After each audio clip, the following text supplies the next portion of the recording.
Magandang araw, magandang buhay. Lalong-lalo na sa ating mga minamahal na mga senior citizens, mga lolo at lola. Sa araw na ito, ipapaalam ko sa inyo ang magandang balita na mangyayari bukas, May 2, 2025. Dahil po bukas, may magaganap po na pension release. At sa mga nagtatanong anong pension ba ito? Ang pension na ito ay para lamang po sa social pension for indigent pensioners. At sa video kong ito, ibabahagi ko sa inyo ang mga impormasyon na dapat ninyong malaman. Una na dyan, ang lugar kung saan may magaganap po na pension, release. Pangalawa, ang oras. Pangatlo, ano ang payout venue. Attention sa lahat ng mga senior citizens. Social Pension May 2, 2025 payout schedule. Alamin natin ang buong detalye sa balitang ito. Inaanyayahan kita na tapusin mo ang video na ito hanggang sa dulo nang sa gayon makuha mo ang punto ng video kong ito. At kung ikaw ay hindi pa nakasubscribe sa aking YouTube channel, baka naman. At inaanyayahan kita, kung nais mo na maging updated ka sa mga videos na i-upload ko pa dito sa aking YouTube channel, i-bell notification mo na. At hindi na natin patagalin pa na pag-usapan ang mga lugar, oras, venue ng inyong social pension for indigent pensioners schedule sa inyong payout. Let's go! Ang unang lugar sa ating listahan na may magaganap na pension release sa social pension for indigent pensioners ay ang munisipalidad ng Antipas, probinsya ng North Cotabato. Ito po yung mga barangay na magpi-payout. At nakalagay po dito na half day lamang po ang kanilang payout. So ibig sabihin from 8 a.m. to 12 noon. Ang barangay Magsaysay, half day lang. Barangay Dolores, half day din. Barangay Kanaan, half day din. Barangay Kamutan, half day ang inyong payout. Barangay New Pontevedra, ano ba yun?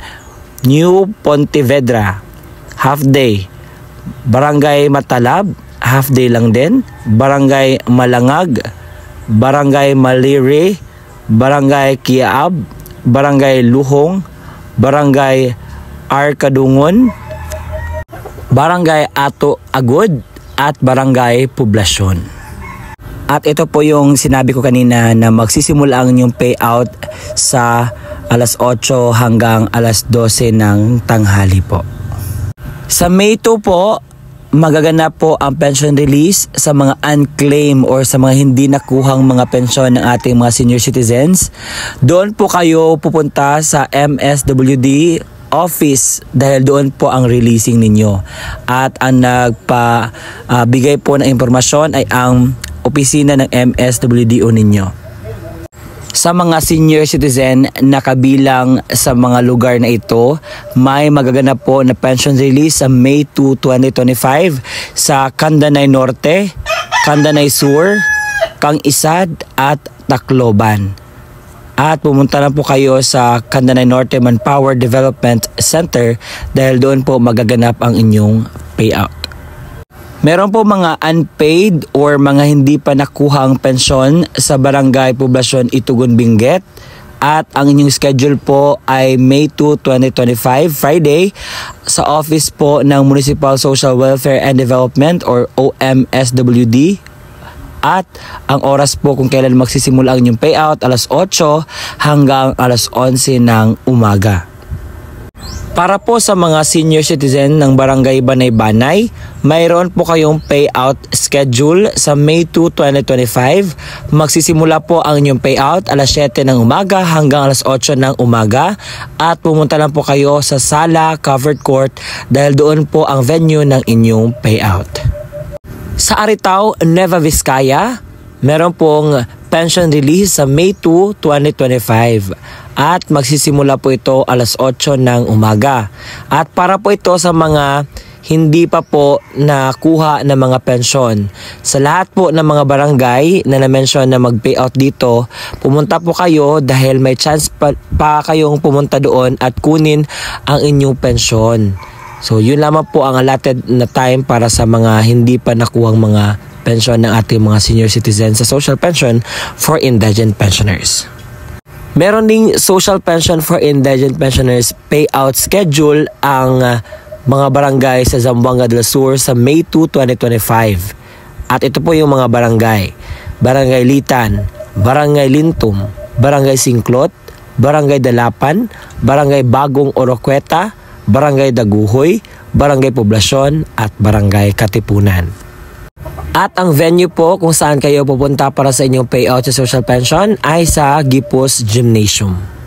Sa mga nagtatanong ano ba ang social pension payout claimant requirements, ito po babasahin ko na.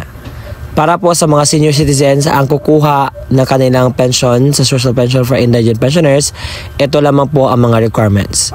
Una, original na OSCA ID. Pangalawa, photocopy of OSCA ID with 3 signatures or thumb mark sa mga hindi na po makapirma. Kung ang pupunta sa payout ay authorized person or authorized representative, ito po yung mga requirements na dapat mong i-ready. Una, OSCA ID and photocopy of OSCA ID with 3 signatures and thumb mark sa hindi na po makapirma. Pangalawa, original ID and photocopy of ID sa authorized representative with 3 signatures or thumb marks sa hindi na po makapirma. Pangatlo, authorization form. Naka-require po ito sa MC number 06 series of 2024 Annex 3 duly signed by the beneficiary and the punong barangay, kagawad, OSCA or C or MSWDO. At pang-apat, photo of the beneficiary holding the updated calendar. 5. For medical reasons, magdala po mang medical certificate of beneficiary with PRC license number for seniors not in the area.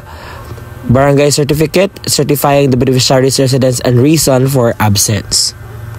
Para sa mga deceased beneficiary or namatay within the quarter only, ito po yung mga requirements na dapat yung i-ready. Una, original OSCA ID and photocopy of OSCA ID. Pangalawa, original ID and photocopy of authorized representative with 3 signatures or thumb marks sa hindi na po makapirma. Pangatlo, original or certified true copy, not photocopy of death certificate. 4. Warranty of release liability form. Meron po sinunod na mga series MC number 06 series of 2024 Annex 4.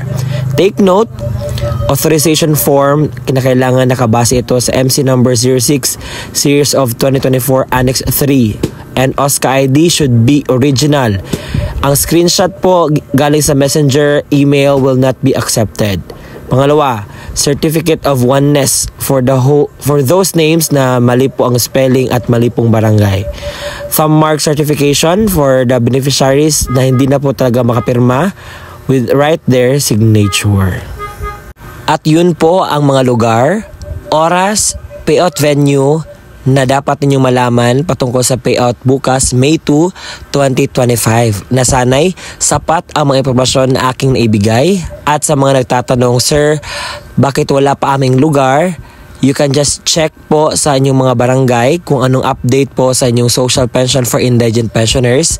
Nang sa gayon, malaman ninyo kung ano ng status. Dahil ang mga pinopost ko po dito, yung mga na-research ko, yun naman po nagbibigay ng schedule. And kagaya na sinasabi ko na ang aking mga senior citizen viewer ay gusto nila mapanood ang mga schedule. Kaya naman ipinapaalam ko talaga, hindi ko pinagdalawang isip na gagawin ang vlog na ito. And sana'y nakukuha kayo ng aral patungkol sa content natin sa social pension for indigent pensioners. And abang-abang tayo sa mga susunod pa na mga pension release sa social pension.